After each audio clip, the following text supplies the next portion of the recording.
스크린을 설치를 해야 되겠다. 근데 이게 방탄 스크린을 저 캠프에서 확인해 보니까 적어도 석 달 걸린다는 거예요. 맞춤형으로 해야 돼서. 그래서 그거를 이 며칠을 찾았습니다. 근데 그 중에 이제 공영훈 우리 저 작년에 동탄에서 현대자동차 사장하셨던 분한테 맞습니다. 그걸 물어봤어요. 기아자동차가 이 군용 차량을 만드는데 거기 방탄유리가 있지 않냐.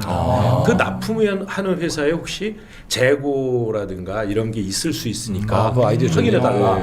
그랬는데 있다는 거예요. 그래서 거기서 갔다가 쓴 겁니다. 아니 그 아이디어를 낸 분 대단하네요. 접니다. 아니 그냥 3개월 걸린다 그러면 거기서 문제를 풀려고 할 텐데. 기아 자동차를 생각해내시네요. 그러니까 만약에 뭐 직도 보시고 사이즈가 맞는 게 없으면 작은 걸 붙여서라도 만들어보자. 그러니까 재고 있는 거 무조건 우리한테 다 갖다 줄 수 없냐. 그랬더니 사이즈가 우리 지금 쓰고 있는 한 1m, 1.5m, 2m, 1m 정도 되는 그런 게 있다는 거예요. 그래서 이제 급히 만들어서 일주일 만에 아무튼 이 방탄유리가 설치되니까 후보도 편안하게 아니요, 편하지 않았었습니다. 오히려 불편해하셨다고. 처음에 후보가 딱 섰는데 본인이 어디 갇힌 것 같은 느낌. 그래서 영상이 지금 준비는 안 돼 있을 건데 앞으로 나옵니다. 자꾸 나오죠. 나와가지고 연습을 하려는데 다들 아시겠지만 보통은 이재명 하는데 들어가 해가지고 본인이 들어갔었어요 진짜로. 지휘자분들한테 혼나셨다고 생각해요. 결국 그 방탄유리도 우리 윤호중 법무장님 처음에 직을 걸어서 방탄유리가 여기까지 방탄유리가 먼저군요. 그러면 우리 이재명 후보님 그 보안 경호 이게 굉장히 문제가 되고 했어요. 그런 뭐 에피소드 같은 것도 있으실 것 같고 아니면 다른 이게 수행하시면서 그래서 사실은 이제 비서실에 안전실을 둔 거예요.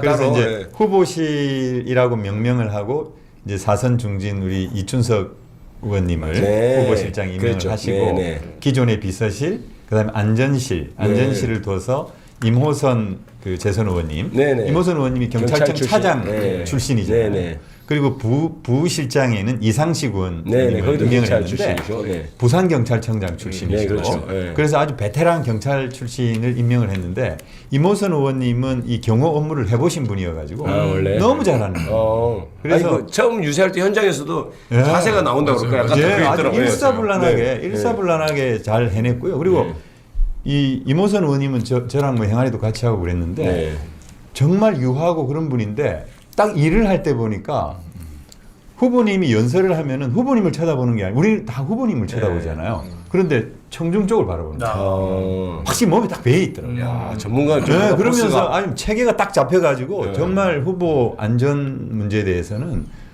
그 안심해도 좋을 만큼 그렇게 아주 완벽하게 일이 잘 됐습니다. 맞습니다. 우리는 굉장히 사실 좀 불안했는데 이미 그렇게 완벽하게 잘 하고 계셨군요.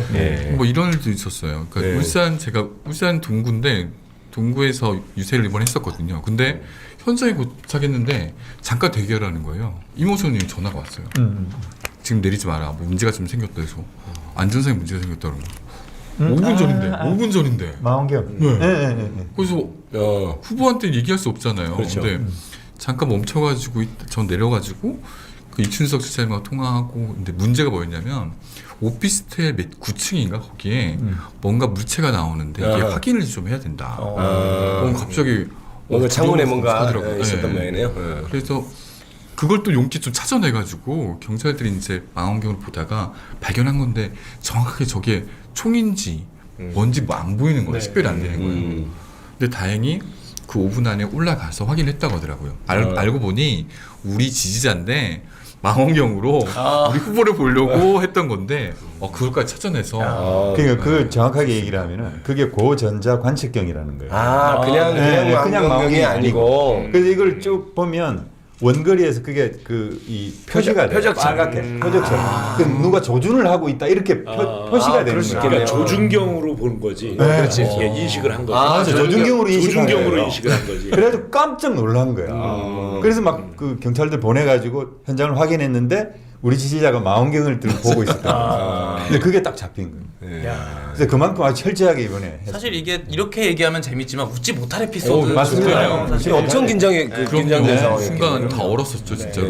이런- 행사 자체를 못 할 수도 있다고 생각했었거든요. 그랬겠네요. 하필 제 지역구였는데. 근데 이번에 그 87년 노동자 대투쟁 이후에 제일 많이 모였다고요? 저도 그렇습니까? 그러니까 울산이 영남권이 그래도 보수세가 좀 강하잖아요. 근데 이번에 뭐 수행실장 뭐 덕을 좀 보느라고 울산 중에 제 지역구를 이렇게 선정해 주셔가지고 네. 걱정이 많이 됐죠. 실제로 사람이 얼마만큼 올 것인가. 근데 저 누구 말도 이실사님 말대로 울산 동구가 87년 노동자 대투쟁 유명하거든요. 그 이후로 사람이 제일 많이 모였다고 할 정도로 어마어마하게 정말 모였어요. 어마어마하게 모였어요. 근데 이번에 보니까 유세 현장에서 역대 최대 모인 데가 꽤 되는 것 같아요. 그러니까 울산도 그렇지만 맞아요. 다른 데도 네, 보면은 대구, 지금까지 부산 뭐, 네.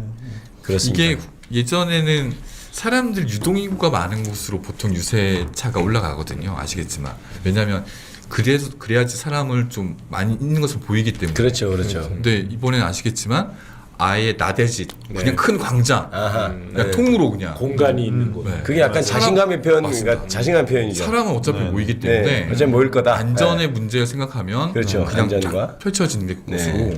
했는데 역시나 저는 대구도 이번에 동대구도 엄청 동대구 모였거든요. 동대가 어마어마했죠. 그러니까 네. 어디를 가든지 사람 동원은 전혀 걱정을 안 했던 것 같아요. 진짜. 네. 다들